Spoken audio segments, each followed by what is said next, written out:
2021, a very good year for some, a very bad year for almost everyone else. COVID came back. Who knew? I suppose scientists. But it's neither here nor there. Point is, 2021 was huge for crypto. Some people made a lot of money and other people were scammed out of almost $8 billion. So, in the spirit of putting this year behind us, I'm going to make 5 mostly optimistic predictions for the crypto market in 2022. Some things to pay attention to, some things maybe to research a little, and definitely some things to watch out for. And let's start with number 5. NFTs are still going to be big, but they're going to evolve. I'm sure you've heard the meme that NFTs are just overpriced links to JPEGs that are extremely vulnerable to the right-click save as attack. And to be honest, I totally whiffed on NFTs. I still don't really get it, but I've understood for a long time that NFTs are things that are going to have applications in the metaverse. And I think the place to really be paying attention to NFTs are in gaming and DAOs. Although OpenSea dominated 2021, you also saw the rise of small gaming companies like Axie Infinity. The XS token went from a $30 million valuation to an over $8 billion valuation. And that's growth that you just can't ignore. Again, I'm not a big fan of Axie Infinity, and in fact, I did a video on it a while back that you could watch here. It's a little bit outdated, but the thesis remains the same. What I'm interested in looking at is a slightly lesser known blockchain game that I'm actually kind of excited about is Gods Unchained. It's a trading card game in which all the cards are NFTs and can be bought and sold on the open market. I actually got into Gods Unchained many years ago when I bought one of their Genesis packs, and they have since rewarded me quite handsomely with an airdrop that came out this year. That airdrop for me personally was worth about $4,000. But I think what this illustrates is one of the big lessons that I took away from 2021, and that is applications outpace infrastructure. The team at Gods Unchained had the idea for NFT trading card games years ago, but it took them a while to build the infrastructure necessary to make that vision a reality. And that's a lot of what we're seeing in cryptocurrency right now, and especially in the NFT market, where we're seeing a lot of these images being sold without any real use case. There's nowhere to use them outside maybe decentralized land in the sandbox. But even then, there's still years of development ahead, years of engineering ahead in order to make real use of the NFTs that people are buying now. Which is why I think that the NFT market on OpenSea, for instance, is a little bit overvalued. I don't think that it has the utility of something like a Gods Unchained card, which can only be used within the application of Gods Unchained in order to play that game. It's also not susceptible to the right-click save as attack, because you can right-click and save a card, but if you can't play it in the game that's provided by Gods Unchained, then it doesn't really matter. But the cards on Gods Unchained are going for thousands of dollars in some instances. And it relies on the same logic of digital scarcity that most NFTs do. I also think that there are 2 other applications of NFTs that are going to be interesting. One is going to be membership tokens for DAOs. You can see here that DAO Central just had their founding member NFT minting, and that grants people a membership into the community. What that community is, I'm actually sort of unsure. I was in on the NFT minting, but chose not to mint it because I don't know, I don't really fuck around with NFTs. Maybe that makes me a backwards Luddite, but either way. And my final thought on NFTs is I'm seeing a lot of hay being made about music NFTs, which honestly make less sense to me than image NFTs.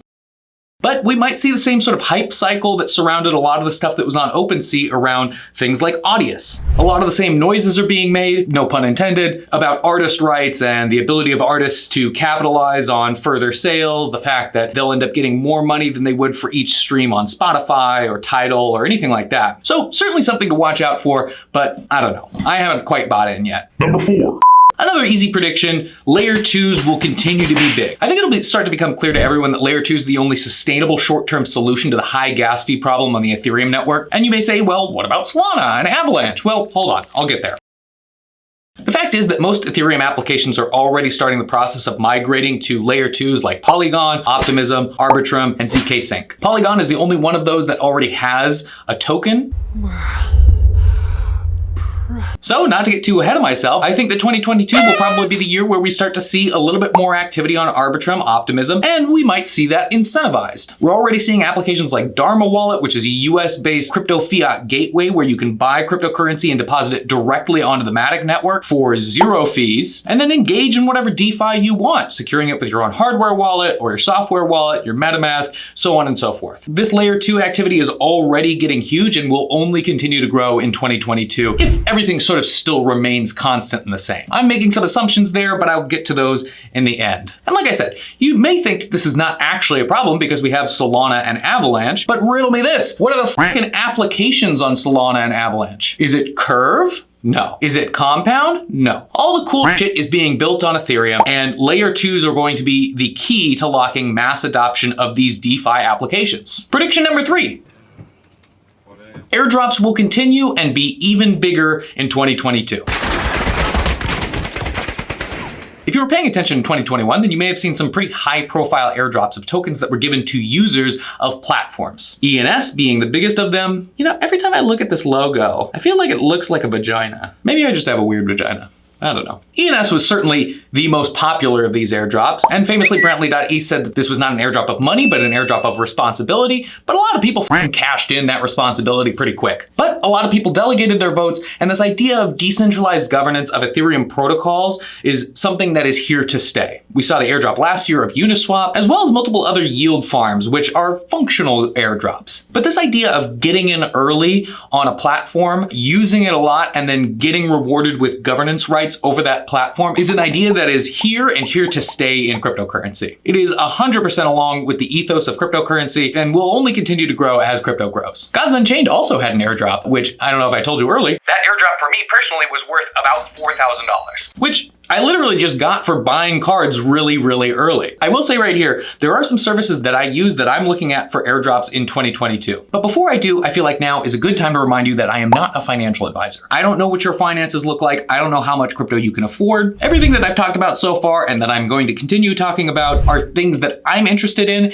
and that I am doing in cryptocurrency. I'll try to present you with the resources necessary to do your own research, but at the end of the day, you have to make these decisions for yourself. And if you want to know why I think it's important to make this point so concretely, then go and watch my video Why You Can't Trust Crypto YouTube. All right, enough of the foreplay. As far as what I think is going to airdrop this year, I think using Arbitrum, I think using Optimism, and I think using ZK Sync, I think is going to result in users getting airdrops of those tokens when they release, if they release. Like I said, they're layer 2 solutions that want your money locked up in there. Again, it's not non-custodial. You'll still have custody of your funds. It'll just be on a layer 2 chain rather than the main chain. It means that you can transact with very low transaction fees, and actually is probably better, but there are more established players like Polygon already in the biz, which means that Arbitrum and Optimism are going to want to compete, and they'll probably want to compete by hyping up their chain, releasing a token eventually, and creating incentives for users to use it. Now, if you're there before they create the token, then they might just give you some for free. And that's sort of the nature of an airdrop. There are actually 2 others that might airdrop, I think, this year. One is Zapper.fi, and this is just sort of a simple tool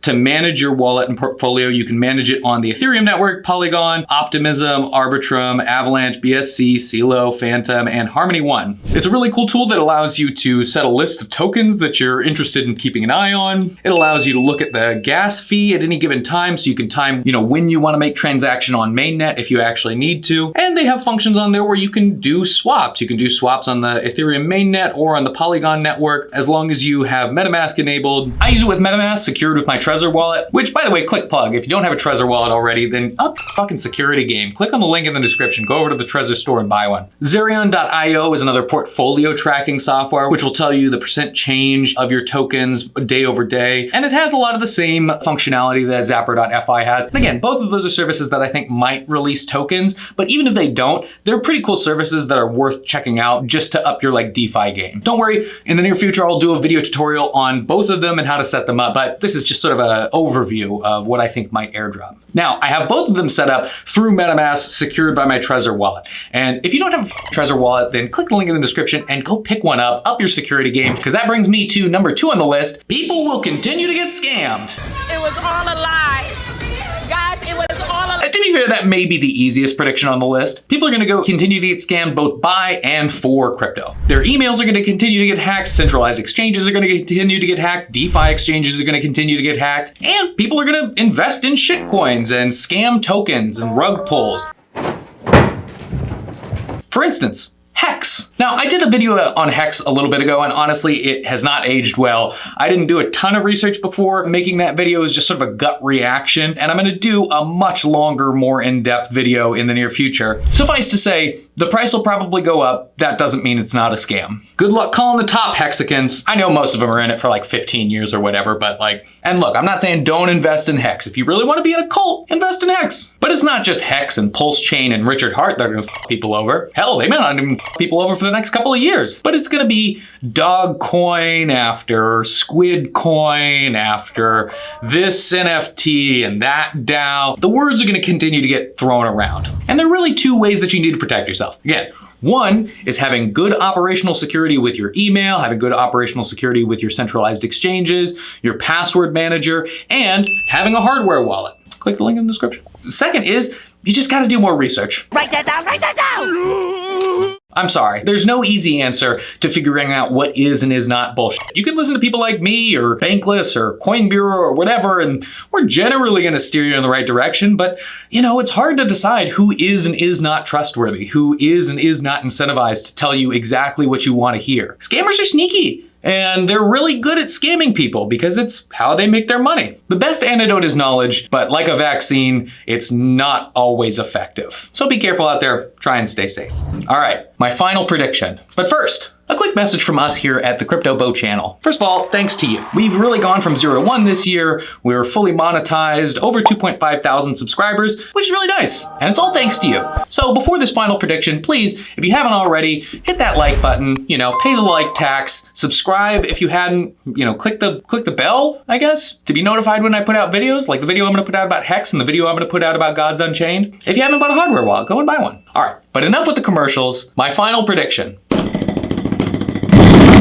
The word of 2022 will be DAOs. Now, you may have seen this coming, or if you're not as plugged into the DAO-verse as I am, you may not have. But DAOs are the next big thing. Basically, all the DeFi companies you already know are already DAOs. We had a bunch of DAO launches this year, the ENS token, the Fox token of Shapeshift, Uniswap's already a DAO, Aave's already a DAO, Compound's already a DAO. But like I said earlier, applications outpace infrastructure. And what we saw in 2021 was the beginning of the building of DAO infrastructure. You can look at things like Aragon, which allows people to build their own DAOs. Or Kleros, which is a justice protocol that allows disputes to be settled within DAOs. But as the idea of decentralized governance starts to take hold, especially as decentralized governance is shown to be more efficient than centralized corporate governance structures, DAOs will start to take over in 2022. DAOs will begin to look like little governments of their own. There will be executive councils, either of one or many people, which will be elected by a community. That community will function a little bit like a legislative branch that puts forth propositions that the executive council then has to execute. And then we'll have things like Aragon and Kleros courts, which will act as the judicial branch in case conflict arises between the legislative and the executive, or when a job or bounty is posted by the DAO and, you know, either the DAO thinks that the person who took the bounty didn't do the work, or the person who did the work thinks that they did it but aren't being paid. And this governance structure will have a bank account, and it will be able to levy tax on its members, and it will be able to sell goods, and it'll exist outside of any individual legal authority. I don't know about you, but I think that shit's fucking cool. And maybe I'm just like a governance nerd, which I didn't know was a thing that I was before this year. But this sort of decentralization of power has me hard as a fucking rock right now. We're already getting other pieces of infrastructure like gas-free voting that doesn't require anything but a signature. Not only that, but we're starting to see the establishment of bounty boards where small jobs are being posted for DAOs. You can go to alpha.layer3.xyz right now and look at all the different jobs that are being posted by different DAOs. These are DAOs that need people to work for them, have small contracts and small things for them to do. And so we're going to start a lot of people migrating their work to this DAO structure. It's mostly decentralized, it's remote, and people can just use the skills that they have in order to contribute to DAOs in meaningful ways. Especially as we see the downtrend in the general labor market and people not wanting to accept work for shitty rates and for shitty currencies. I think in 2022, DAOs are going to fucking explode. I know I personally am going to be doing a lot more content focused on DAOs, how to work for DAOs, and how to interact with decentralized finance in a way that allows you to position yourself to do shit for DAOs and get away from working that traditional 9 to 5. So, like I said, if you want to see more of that content, then hit the subscribe button, like the video, hit the bell notification to be notified when I put out videos about this mess. Thanks for everything you've done for me in 2021, and here's to hoping that 2022 is a fucking sick year for all of us. Bye, y'all.